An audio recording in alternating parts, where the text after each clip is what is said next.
Donald Trump's return to the political arena has set the stage for a lasting impact on America's legal and legislative landscape.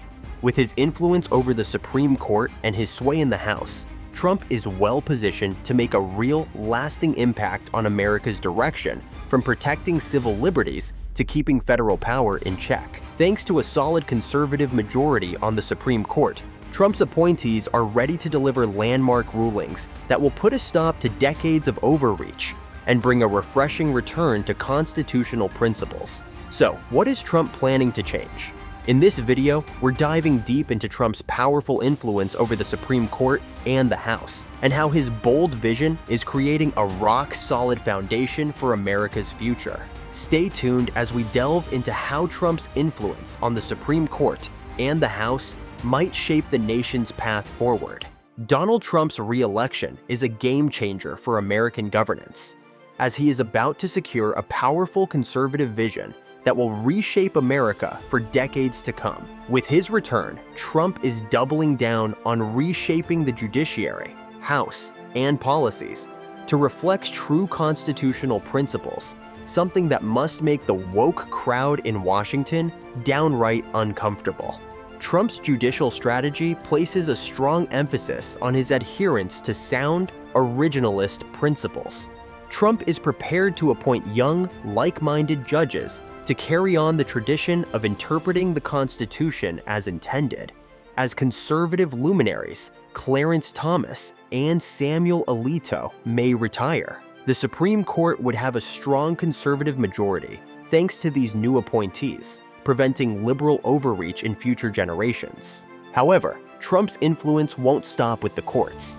It goes right into the House. He has aligned Congress with his vision, setting the stage for an agenda that prioritizes real-world issues like slashing pointless regulations, securing our borders, and shutting down the left's relentless push for progressive social policies. His influence has sparked a wave of legislative power, making sure bills align with his commitment to a strong, free America. Trump's influence on the Supreme Court has the potential to bring about a significant change in the court's stance toward originalism and textualism, which would return the Constitution to its original meaning. Constitutional values will no longer be bent to suit whatever progressive agenda is in motion. Brett Kavanaugh, Amy Coney Barrett, and Neil Gorsuch, Trump's three picks, are committed to reading the Constitution according to the country's founding fathers' true intent, rather than the current political whims. With these judges, the tide will flip, and we will have a Supreme Court that protects state sovereignty and limits federal power. Trump's longtime appointee, Neil Gorsuch, has consistently advocated for limiting government power. He has addressed instances where agencies attempted to use ambiguous legislation to their advantage and resisted, calling for accountability and constitutional clarification. Then came Brett Kavanaugh, who strengthened the conservative majority with his dedication to moderation and consistency. Kavanaugh is dedicated to limiting government power and re-establishing balance when it is required, and he is not one to arbitrarily reject precedent. And then there's Amy Coney Barrett, whose appointment truly locked in a shift back to conservative values.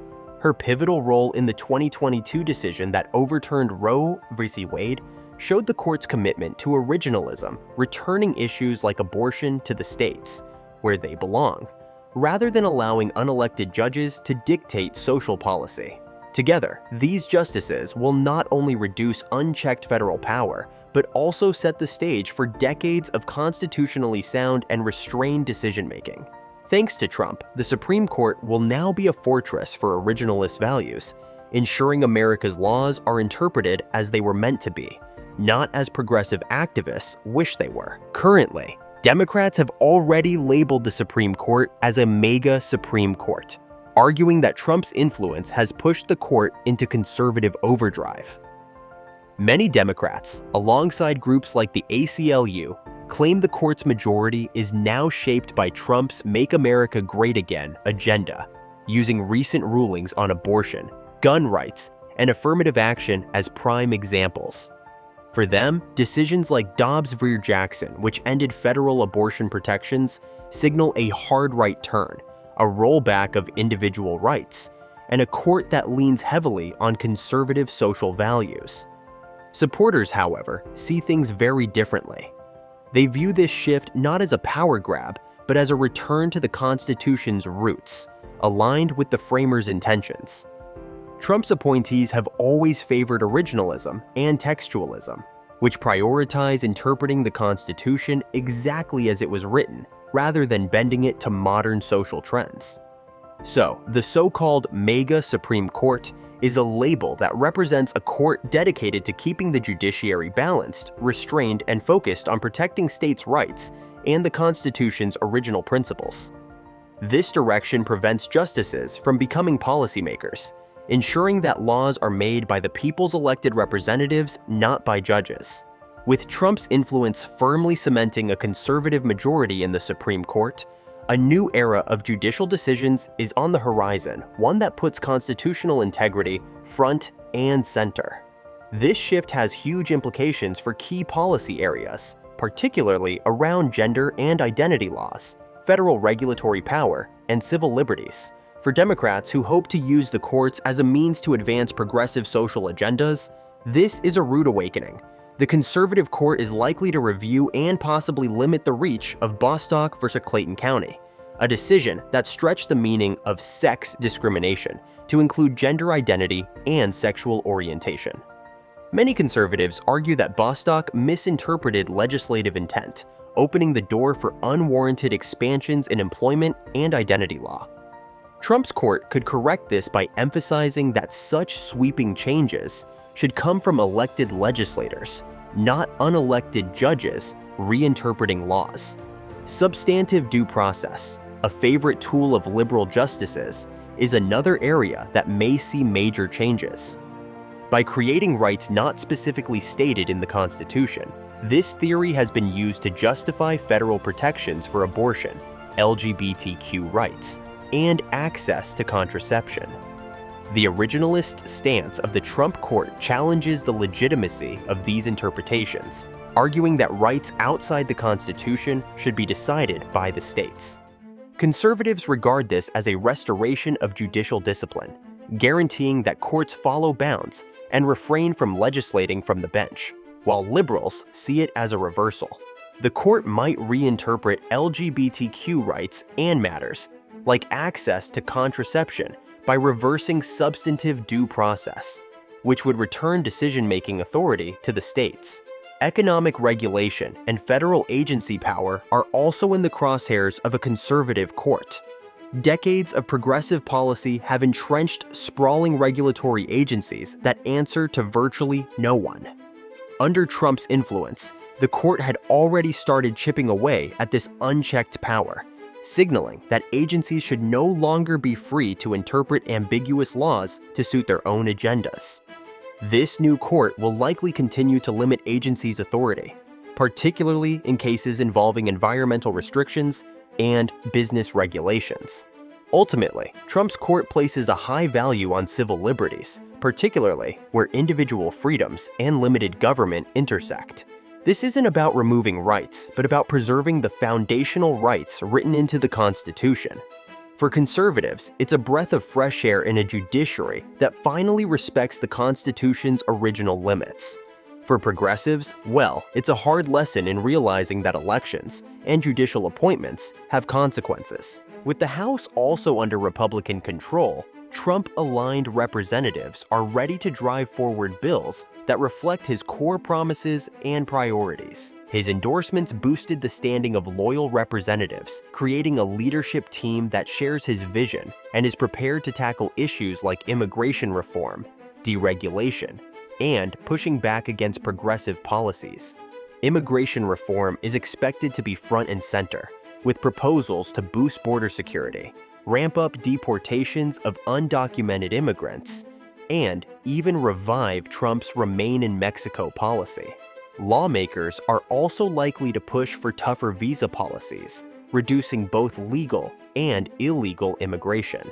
These moves reflect his commitment to national security and his belief in immigration policies that favor American workers. Then there's deregulation, Trump's answer to what he sees as stifling government red tape. The House may support legislation that favors fossil fuels, relaxes regulations on energy production, and eases the burden of compliance on small enterprises. The main goals of this deregulation movement are to free up economic growth, limit the power of the government, and allow industry some leeway. Lastly, House Republicans are also targeting progressive social policies in areas like education and healthcare. Legislation being considered by Trump's congressional allies would limit government financing for educational institutions that support progressive gender ideas or gender-affirming practices for children. By taking these actions, Trump hopes to uphold traditional values and curtail progressive influence at the local and federal levels. Trump's power in the House is influencing not only current policy, but also the long-term outlook for America's future through these initiatives.